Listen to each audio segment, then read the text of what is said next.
Welcome to the penultimate round of the 1997 World Motorcycle Grand Prix season, and we go to Indonesia.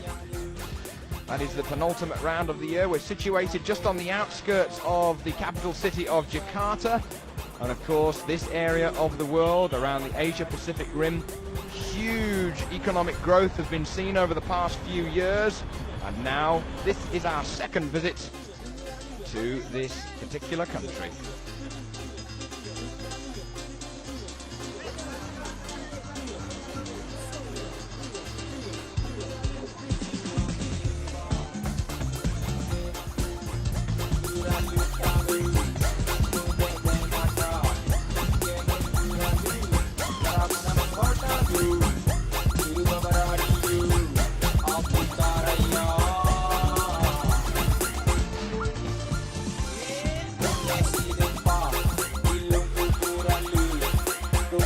Last year we came here and it was actually the second race of the 1996 season, whereas obviously this year it's the penultimate race. Last year we came on Easter Day.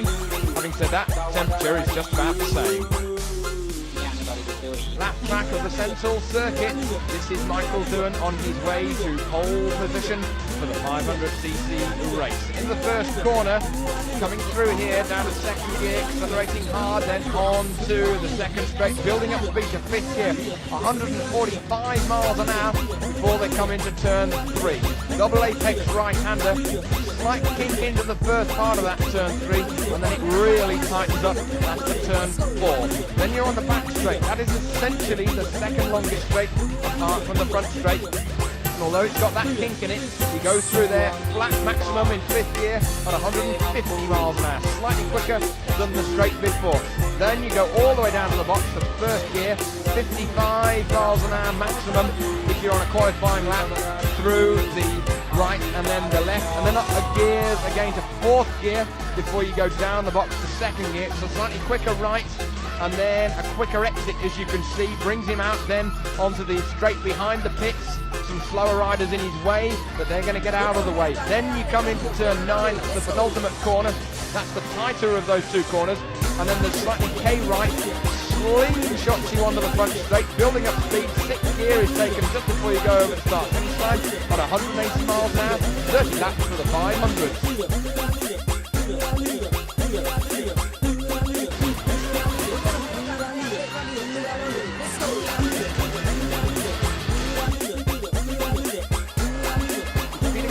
The Australian reigning world endurance champion for 97 on his Suzuki, that's back on the Lucky Strike Suzuki after, of course, the dismissal of Anthony Gomez. He's riding the bike here this weekend. The last time he rode it was at the Spanish Grand Prix on May the 4th, getting used to a two-stroke again.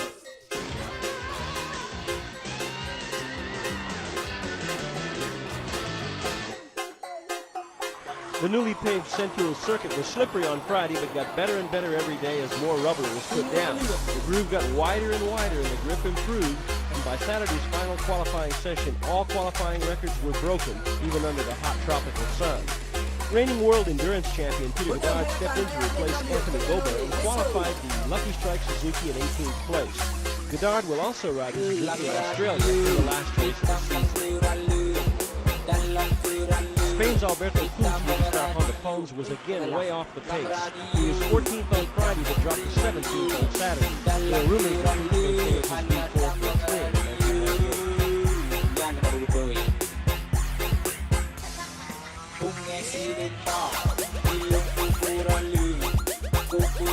Regis Riccone crashed his Petros Honda V-twin on Friday when he was in the 17th position. On Saturday, however, he was 16th. Red Bull Yamaha are considering both Riccone and American Superbike ace Colin Edwards as possible riders for 1998. Spain's Juan Bautista Orca L500 Rock was 16th on Friday, 15th on Saturday. The Swiss V4 was quicker in a straight line than the work Suzuki and slightly slower than the Honda Yamaha, but still suffers from its violent power delivery.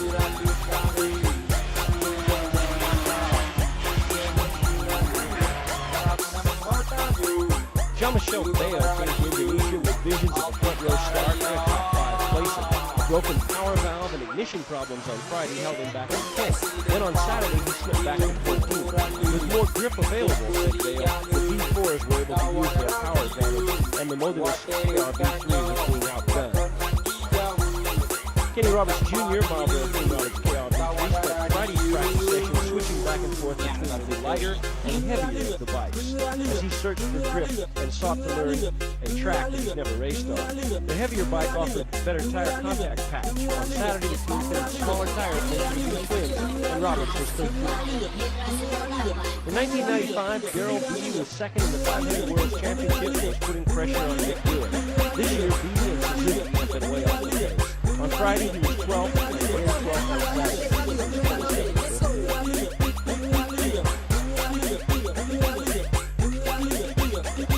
Sete Gibernal, Yamaha Team Racing needs a good result in the final race of the season. It's contract time, and the young Spaniard is unlikely to continue next year on his present team. He was ill on Friday and took 9th best time, but on Saturday he dropped back to 11th.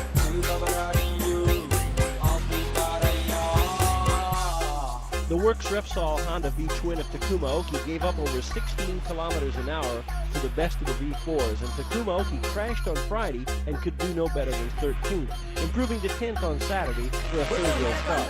This is the first time Takuma has ridden at Centaur. He hitched a ride back to the pits with Sete Gibernal.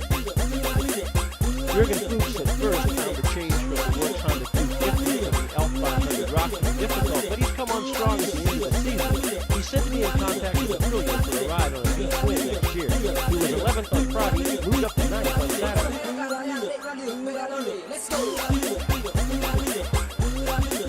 Usually a very poor qualifier, Roy Fumiabe was uncharacteristic for him. 6th place on Friday. He was trying a new setup developed by Mike Webb, his chief engineer, and felt that he could go even quicker on Saturday, but dropped back to 8th. On race day, he will use a more powerful engine just in from Yamaha. Nobuatsu Aoki, currently battling Takayuki Okada for runner-up spot in the 500 class, has reached an agreement to ride for Suzuki next year, apparently, ending a long relationship with Honda. He was 4th on Friday but dropped to 7th on Saturday on his FCC Technical Sports Honda.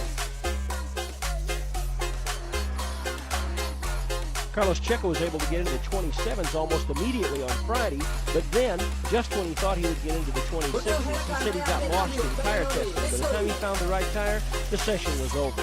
On Saturday, however, he improved to 6th place.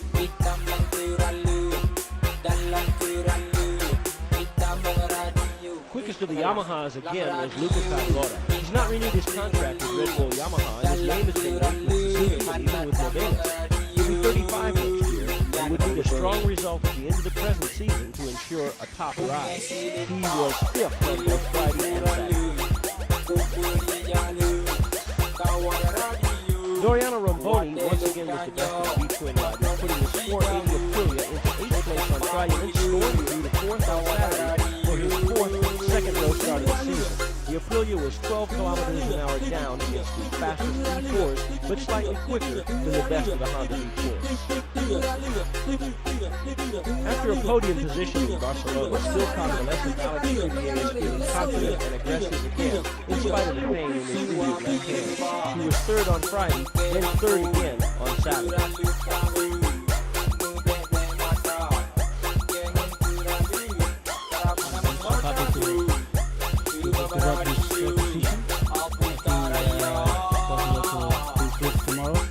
So we are working on suspension,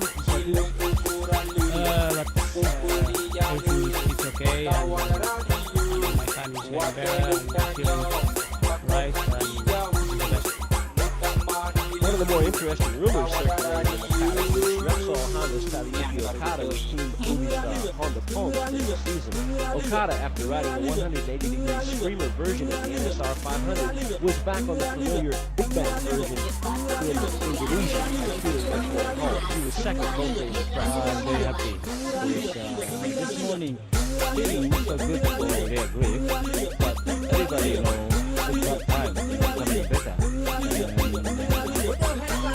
Also, we made some other different suspension. And I think tomorrow we must win, because last day was a good result. Also, if I am much more constant, Mick Doohan, Repsol Honda, needed only one more pole position to set a new FIM record for most pole positions in a single season in the 500 class. He arrived in Indonesia working on a string of 10 in a row. He was on the pole again. Even though the title has been decided long ago, Mick is still keeping the pressure on and giving nothing away. yeah, well, the circuit's getting better all the time, so I think that's it really just shows that the track was pretty dirty yesterday. Every section got improved. Tyre-wise, it's still pretty much the same thing. Suspension is still not really hooking up that good because the bike's really sliding a lot on the dirt. It doesn't visually look like it, but it's actually pushing quite a lot. So to play with the suspension too much to try and get it lined up too much probably wouldn't work. So we've really left things pretty much alone and just fine-tuned it and from last year's settings. You know, hopefully the circuit will be similar tomorrow, but I'd say we'll continue to improve, but I'd say race pace will probably be high 25s, low 26s.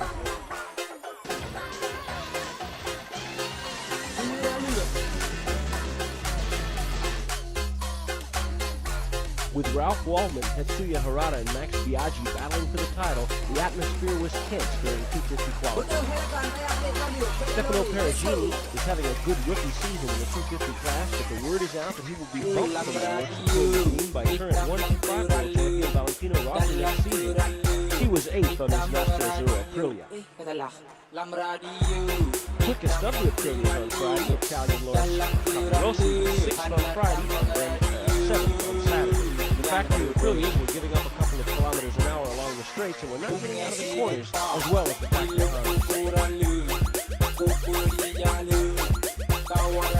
Takeshi Suzumura on the very fast FCC Technical Sports Race Team RS Honda leads the year to Privateers Cup from Britain's Jeremy Williams and was the quickest private driver in practice. He was 6th, good enough for a second row start. Toru Kawa, the first Michelin rider in the championship dominated by Dunlop, was on the pole for much of Friday's session before being dropped to 4th. Then on Saturday, the Lincoln Honda rider again battled for the pole, but ended up 5th.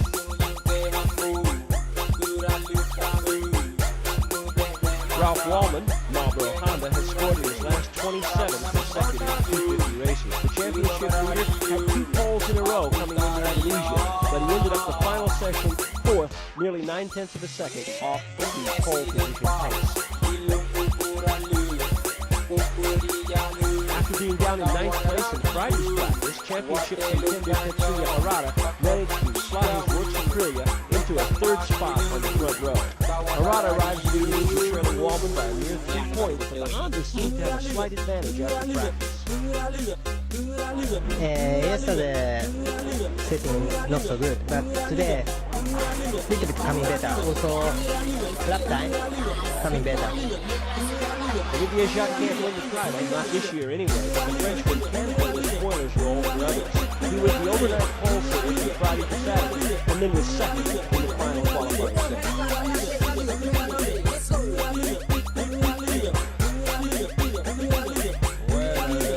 Practice was not so bad. We had some problems beginning the session, but after we find another solution and we improve a lot. We find a good setting for tires and for endurance, so I'm confident for the race. Max Biaggi Aji says he's at his best when the pressure is on.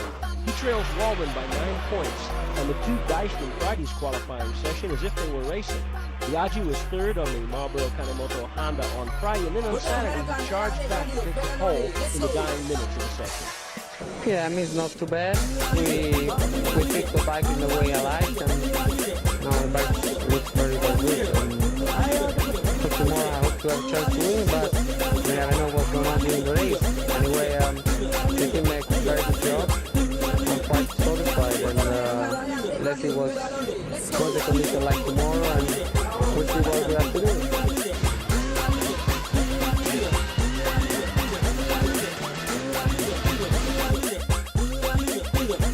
The 125s practiced first and enjoyed slightly lower temperatures, but they had to face strong headwinds and side winds on Saturday. Czech Republic champion Jaroslav Kules crashed hard on Saturday and was fortunate not to be injured. He qualified 22nd on his Marlboro Honda. Runner-up last year, Masaki Tokodomi has not been much of a factor in this year's championship, but in Central he was second on Friday, then 6th on Saturday. His dock shop Aprilia was the quickest on top speed at 215 kilometers per hour. Mirko Giansanti has been coming on strong at the end of the season. He scored in his last 6 races and qualified 5th, second race car.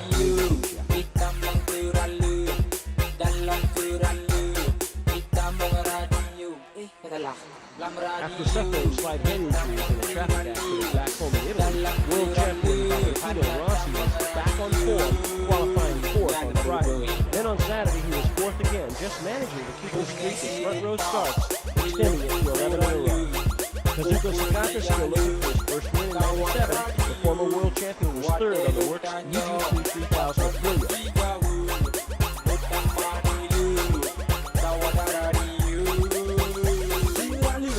Tomomi Monaco had his first win just over a year ago in Catalunya, but in spite of strong performances this year, he's still looking for that elusive second win. He was quickest on Friday on the Team UGP 3000 Honda, and then again on Saturday. There are a lot of old men and a lot of brave men, a few brave old men. At 35 years of age, Jorge Martinez Asparu crashed on Saturday morning, is a real veteran, and he took his 19th pole position on the Airtel Aprilia. For me, this pole position is very, very important. In this final, the Grand Prix is more important for me, and the big difference is the tire, the race tire, which Michelin, the new compound, is much better grip and it's possible open gas a little better. And now it's the working for the training is okay. Now it's just how you can fix tomorrow.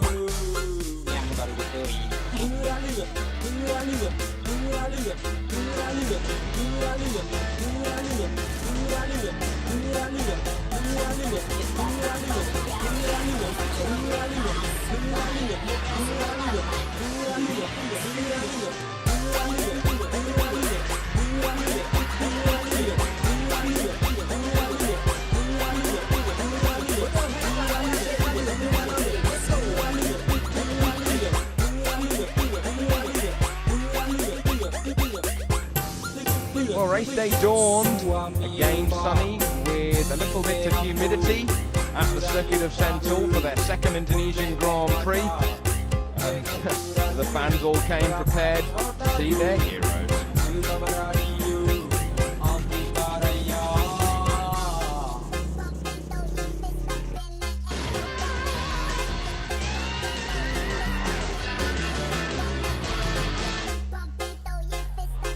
Onto the 500cc grid, Darrell Beattie there, just getting pushed started by his mechanic Steve Bennett as the grid is cleared for this 30-lap race. Michael Doohan, here he is on the right-hand side of your screen on that pole position, his 49th pole position in his illustrious 500cc Grand Prix career. Just one place ahead of Taddy Okada and Alex Crivier, and then the Aprilia V-twin of course, Doriano Romboni in 480cc form. Second row, Luke Cadalora, Carlos Checa, Nobuatsu Aoki suffering from a bout of food poisoning, and then Norik Abe. Fuchs, Takuma Aoki, Sete Gibernau, another one who is suffering from food poisoning, but he is okay. The lights, we wait for them to go to green. From red they go. Oh, Romboni, an appalling start. He's almost dead last by the time they all charge down to the first corner. In fact, he is dead last, but it's Okada that leads. Tadej Okada has got the advantage as they come into turn 1, and already they're streaming through turn 2, but Doohan immediately takes that lead away from Tadeusz Okada. So then, it's Doohan from Okada, from Alex Crivier in third position, but number 3, Luca Cadalora, is looking to try and take that third away from Crivier. He does. So it's a Honda, and then a Yamaha in third position with Luca Cadalora. The Italian steering that Red Bull Yamaha just for a moment at least ahead of Crivier, but it's Doohan who tips it through the quick left-hander down the second back straight as they come into the slowest corner of the track, all the way down to first gear, 50 miles an hour. Romboni trying to claw up places as he starts his charge back from the rims burn from the stern effort. There he is, just 3 places from the dead last runner. Doohan then, he leads still from number 7, Okada. Number 2, Crivier has taken third back from Luca Cadalora. So Cadalora's back down to 4th. Abe's down to 5th now on his rainy run Yamaha machine. So then Doohan comes into the right-hander, the double apex right-hander that through turn 9 and then through turn 10 that brings them onto the front straight for the first time of 30 this afternoon. Doohan, Okada, look at the lead these two have got ahead of Alex Crivier, and indeed 4th position man Cadalora as they charge through the Mirage. Further back, Abe, Carlos Checa, the Spaniard, who was second in the last Grand Prix of Catalonia. Takuma Aoki is on a V-twin ahead of his older brother Nobuatsu, who is on the same sort of bike as Doohan, Okada and Alex Crivier are running. They are leading this race 1, 2 and 3 so far. Not taking anything away, of course, from Takuma Aoki. It's a Honda twin, of course, just hasn't quite got the sheer grunt, the sheer power when it gets to the top end. They come out of the right-hander. Abe letting it go a little bit wide there. It gives a chance for Takuma Aoki to come by, does it? It's going to be close, but anyway, back at the front, there is second place man, Tadej Okada, number 7, still trying to find a way around Mick Doohan, still trying to find his first Grand Prix win in the 500cc class. He went well here last year, Okada this is of course, he went well here last year when he was riding the V-twin, and indeed when he came here last year it was only his second 500cc race, and indeed the Honda V-twin's second ever 500 Grand Prix. So he went well, he qualified on the front row, and he went well in the race until it seemed on the 4th lap. But he likes this track, but Doohan likes it even more because he won here last year ahead of Alex Barros and Lawrence Caparossi, he's moved down to the 250s. Barros is back there on the green and yellow Grassini run Honda V-twin. He's just been passed by Jean-Michel Bale. Anyway, we've got Doohan and Okada still battling it out. But Alex Crivier, from that front row start, is trying to get up with those leading 2, and indeed he is now with those leading 2. 1, 2 and 3, Repsol Honda. It's the Repsol Honda freight train that some people have called it in 1997 with their dominance. But further back, we've got 4th positions being battled out between Carlos Checa. We're on board though with Alex Crivier, looking forward to Doohan and Okada. Doohan still has that lead ahead of Okada as they come into turn 1 once again. Again, Doohan shifts his weight over to the left-hand side of the bike as he goes into the left-hander, and then they charge it. There's Carlos Checa, the blue number 8 machine at the top of your picture, but Okada goes through. Okada goes through around Ukawa. The black Aprilia is not raced last year, just ahead of McCoy, the Australian's Aprilia. There is Martinez ready for the green light. He gets it. Oh, Sakata, nice start from 3rd position. Black machine, yellow number 8, streams down to the first corner. Sakata the lead from Jorge Martinez as they tip it all